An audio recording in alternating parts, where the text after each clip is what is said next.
আসসালামু আলাইকুম। নাফিসা তাবাসসুম স্বাগত জানাচ্ছি এনটিভির মধ্যরাতের খবরে। ক্রাউন সিমেন্ট শিরোনাম দেখছিলেন, এবার পুরো খবর।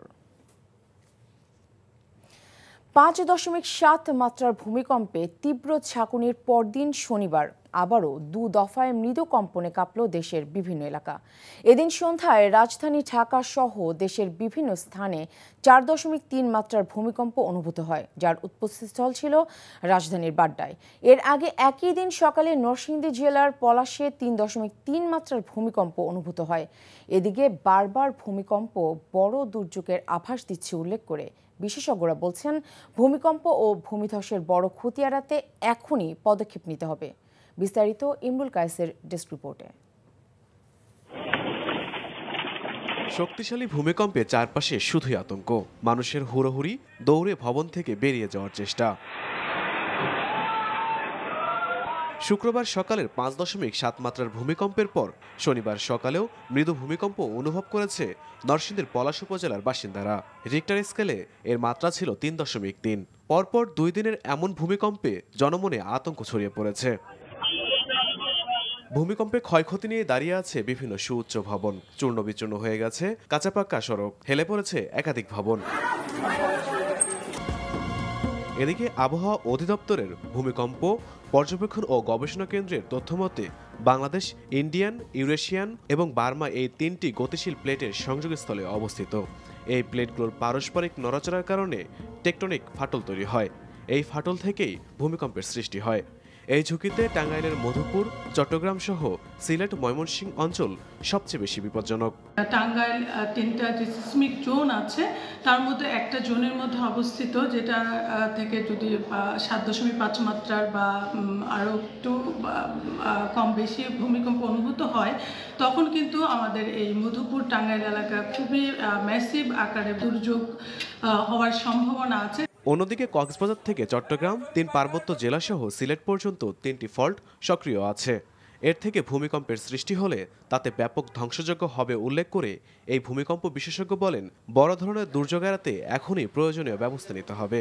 সামান্য 5.7 যদি ঢাকা শহরে এরকম কেঁপে ওঠে, বিল্ডিংগুলি দুলতে থাকে, তাহলে যদি 7 মাত্রায় ভূমিকম্প আসে, তাহলে আমরা কোথায় যাব?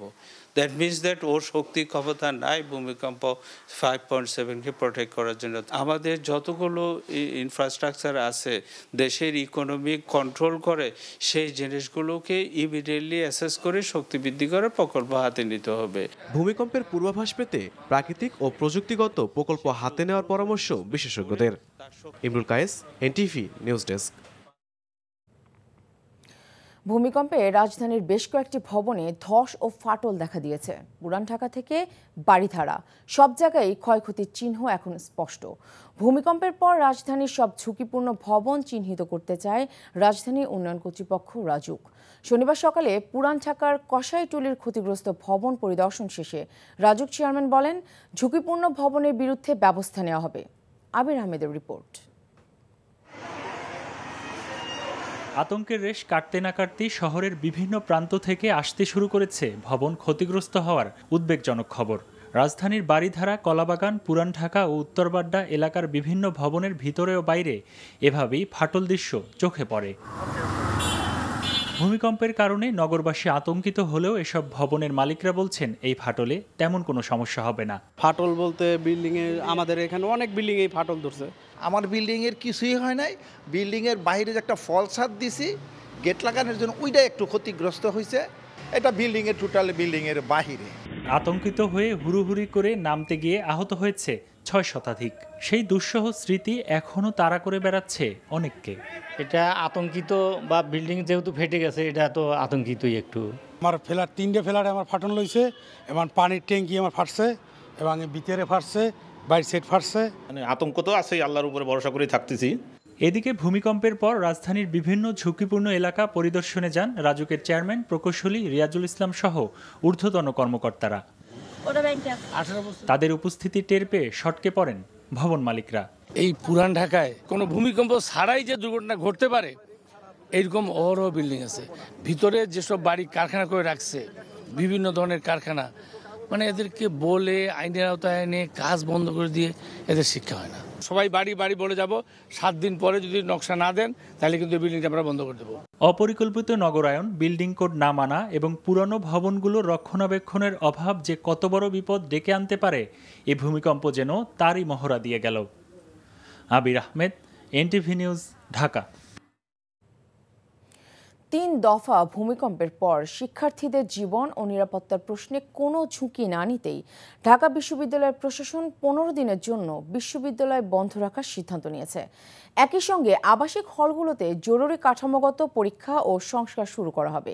এই সিদ্ধান্ত অনুযায়ী রোববার বিকেল 5টার মধ্যে সব আবাসিক হলে অবস্থানরত শিক্ষার্থীদের হল ত্যাগ করতে বলা হয়েছে। শনিবার রাত 9টায় বিশ্ববিদ্যালয় সিন্ডিকেটের এক জরুরি ভার্চুয়াল সভায় বিষয়টি চূড়ান্ত করা হয়।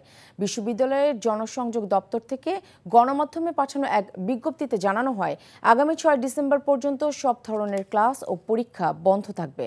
ভূমিকম্প ও পরবর্তী আফটারশকের কারণে শিক্ষার্থীরা শারীরিক ও মানসিকভাবে ঝুঁকির মধ্যে পড়ায় তাদের সার্বিক নিরাপত্তাকে সর্বোচ্চ গুরুত্ব দিয়ে এই সিদ্ধান্ত নেওয়া হয়েছে বলে জানিয়েছে কর্তৃপক্ষ।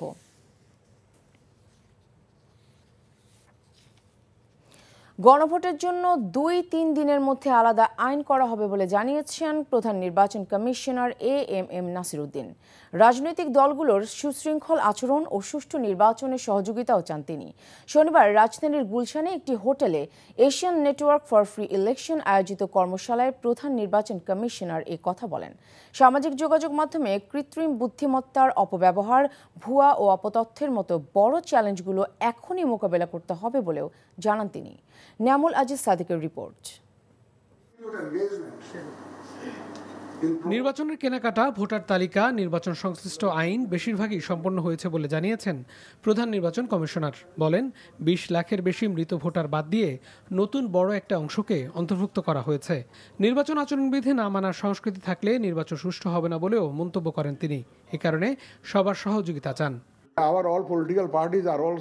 আমাদের সব রাজনৈতিক দল তারাও বলছে যে সুষ্ঠু ও সুন্দর গ্রহণযোগ্য নির্বাচন চায়। এটার মাধ্যমে প্রমাণিত হয় রাজনৈতিক দলগুলো জাতির কাছে প্রতিশ্রুতিবদ্ধ। কৃত্রিম বুদ্ধিমত্তার অপব্যবহারকারীরা আমাদের চেয়েও দক্ষ। আমাদের খুব কম লোকজন তাদের এসব ধরতে পারে। প্রধান নির্বাচন কমিশনার বলেন, গণভোট জাতীয় সংসদ নির্বাচনের দিনে করার সিদ্ধান্ত হওয়ায় অনেক কাজ অতিরিক্ত করতে হচ্ছে। আইনও দ্রুত প্রণীত হচ্ছে। আইন শৃঙ্খলা পরিস্থিতি আশাব্যঞ্জক নয়, অথচ নির্বাচন সুষ্ঠু করতে এটাই পূর্ব শর্ত। রাজনৈতিক বাস্তবতাও একটি বড় চ্যালেঞ্জ, তবে আশা করি নির্বাচনের পূর্বে এটা ঠিক হয়ে যাবে। গণভোটের চ্যালেঞ্জ আমাদের জন্য নতুন একটা বিষয়। জাতীয় নির্বাচনের এই মহা কর্মযজ্ঞের পরেও এর জন্য অনেক অতিরিক্ত কাজ করা লাগছে, তবে খুব শীঘ্রই আইন পাশ হলে এই বিষয়ে আমরা আগাতে পারব। এর আগে একই অনুষ্ঠানে নির্বাচন কমিশনার আবুল ফজল মোহাম্মদ সানাউল্লাহ বলেন, আন্তর্জাতিক মানের নির্বাচন করার প্রতিশ্রুতি থাকলেও উপমহাদেশের রাজনৈতিক সংস্কৃতি সুষ্ঠু নির্বাচনের অনুকূল নয়। তবে গণতন্ত্রের নতুন যাত্রা এর মাধ্যমে শুরু হবে বলে জানান তিনি।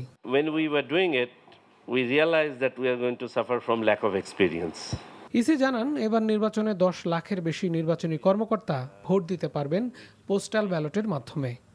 Niamul Aziz Sadiq, NTV news, Dhaka. দেশ বিদেশ থেকে এসে বিশেষজ্ঞরা নানা সংস্কারের কথা বললেও শেষ পর্যন্ত এমন কিছু প্রস্তাব দিয়েছে যা জনগণের কাছে অস্পষ্ট। শনিবার সকালে ইসলামিক ফাউন্ডেশন পরিচালিত এক আলোচনা সভায় এ কথা বলেন বিএনপি মহাসচিব মির্জা ফখরুল ইসলাম আলমগীর। অন্য এক সমাবেশে বিএনপি স্থায়ী কমিটির সদস্য সালাউদ্দিন আহমদ বলেন, গণতান্ত্রিক রাজনৈতিক সংস্কৃতি চর্চা না করলে দেশে আবারও ফ্যাসিবাদী আওয়ামী লীগের ফেরার পথ তৈরি হবে। আরও জানাচ্ছেন সালাউদ্দিন কাদের। ইসলামিক ফাউন্ডেশন পরিচালিত নৈতিকতা ও ধর্মীয় মূল্যবোধ উন্নয়নে, মসজিদ ভিত্তিক শিশু ও গণশিক্ষার কেয়ারটেকারগণের দেশ ও জাতি গঠনে অগ্রণী ভূমিকা শীর্ষক আলোচনা সভায় বিএনপির মহাসচিব মির্জা ফখরুল ইসলাম আলমগীর বলেন, বড় বড় পণ্ডিতরা দেশ বিদেশ থেকে এসে নানা সংস্কারের নামে দেশের মানুষকে বিভক্ত করছে। বলেন, দেশে পরিবর্তনের সুযোগ কাজে লাগিয়ে বিএনপি একটি স্থায়ী ও গণতান্ত্রিক ব্যবস্থা গড়ে তুলতে চায়। এই যে এত মুসলমানের দেশ, এত মাদ্রাসা মসজিদ, এত ইমাম, এত উলেমা, এত বিদ্যান পণ্ডিত ব্যক্তিরা আছেন, তারপরেও এই দেশে এত অন্যায় কেন? পিয়ার কয়জন বোঝে বলেন? বাংলাদেশের মানুষ বোঝে ওয়ান ম্যান ওয়ান ভোট, একজন ব্যক্তি দাঁড়াবে, তার মার্কা থাকবে, থেকে মার্কে আমি ভোট দেবো, তাই তো? এখন আপনি এটাকে পরিবর্তন করবেন, গণভোটে থাকবে আর হ্যাঁ না।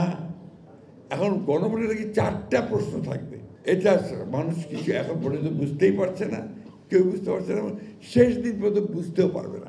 শেষ 10 বছর ফ্যাসিবাদ বিরোধী আন্দোলনে জামায়াতের কোনো দৃশ্যমান ভূমিকা ছিল না অভিযোগ করে বিএনপির মহাসচিব বলেন, কিছু কিছু আলেম ওলামা শেখ হাসিনাকে কওমি জননী উপাধি দিয়েছেন, যা দেশের ধর্মপ্রাণ মানুষের জন্য দুঃখজনক। আরও দুঃখ হয় তখন যখন দেখি আমাদেরই দেশেরই কিছু আলেম ওলামারা তার সঙ্গে মিটিং করে তাকে কওমি জননী তাকে আপনার উপাধি দিচ্ছে। এদিকে কেন্দ্রীয় শহীদ মিনারে মুক্তিযোদ্ধা ও প্রজন্ম দলের সমাবেশে বিএনপির স্থায়ী কমিটির সদস্য সালাউদ্দিন আহমেদ বলেন, জুলাই গণঅভ্যুত্থান এদেশের গণতান্ত্রিকামী সব মানুষের, যারা এ নিয়ে চেতনার ব্যবসা করবে তারা কখনো সফল হবে না। যদি গণতান্ত্রিক রাজনৈতিক সংস্কৃতির চর্চা না করি তাহলে অবশ্যই একদিন এই পতিত ফ্যাসিবাদীরা প্রত্যাবর্তন করতে পারে। সুতরাং 24-এর ছাত্রগণ অভ্যুত্থানের চেতনাকে যারা রাজনৈতিকভাবে রাজনৈতিক ব্যবসা করার কোনো রকমের মানসিকতা লালন করে, তাদেরকে রাজনৈতিকভাবে চেতনার ব্যবসা যারাই করে তাদের পরিণতি শুভ হয় না। আন্দোলন ছেড়ে সব দলকে নির্বাচনের পথে হাঁটার আহ্বান জানান সালাউদ্দিন আহমেদ। সালাউদ্দিন কাদের, এনটিভি নিউজ, ঢাকা। জাতীয় নির্বাচনের দিন গণভোট হলে নির্বাচনের জেনোসাইড হবে বলে আশঙ্কা প্রকাশ করেছেন জামাতের আমির ডক্টর শফিকুর রহমান। তার দল ক্ষমতায় আসলে পিআর পদ্ধতি বাস্তবায়ন করা হবে বলেও জানান তিনি। আর দলটির আরেক নেতা এটিএম আজহারুল ইসলাম বলেছেন, ক্ষমতায় গেলে সরকারি বরাদ্দের 1 টাকারও দুর্নীতি হবে না। বিস্তারিত জীবন আহমেদের ডেস্ক রিপোর্টে। শনিবার বিকেলে হেলিকপ্টার যোগে চট্টগ্রামে পৌঁছান জামায়াতে ইসলামীর আমির ডাক্তার শফিকুর রহমান। পরে নির্বাচন নিয়ে সাংবাদিকদের প্রশ্ন জবাবে জামায়াতের আমির বলেন, নির্বাচন আর গণভোট একই দিনে হলে সেটি হবে নির্বাচনের জেনোসাইড। আমরা ক্ষমতায় গেলেও কথা দিচ্ছি সেই পিআর আমরা বাস্তবায়ন করবো ইনশাআল্লাহ। আমরা আগেই বলেছি নির্বাচনের দিন গণভোট হলে নির্বাচনের জেনোসাইড হওয়ার সম্ভাবনা আছে। নির্বাচনে লেভেল প্লেইং ফিল্ড তৈরি হয়নি বলেও অভিযোগ করেন তিনি। লেভেল প্লেইং ফিল্ড নাই, কিন্তু এই ফিল্ড আমাদেরকে তৈরি করতে হবে, আমাদের মানে সবাইকে মিলে। আপনারা তৈরি থাকুন, এই নির্বাচন হতে হবে, এই নির্বাচন না হলে দেশে সংকট দেখা দিবে। অন্যদিকে জামায়াত ইসলামী ক্ষমতায় গেলে সরকারি বরাদ্দের 1 টাকাও দুর্নীতি হবে না বলে জানিয়েছেন দলের কেন্দ্রীয় নির্বাহী পরিষদ সদস্য এটিএম আজহারুল ইসলাম। রংপুরে মোটরসাইকেল র্যালিতে অংশ নিয়ে তিনি কথা বলেন। এখন যে ছাড়া পাচ্ছি, এখন তো নির্বাচন তারিখ ঘোষণা করা হয়নি, এর মধ্যে আমি যদি আরো ব্যাপক তৎপরতা চালাই তা আমার বিজয় এমনভাবে হবে যে আমার ধারে কাছে আসা কেউ সুযোগ পাবে না ইনশাআল্লাহ।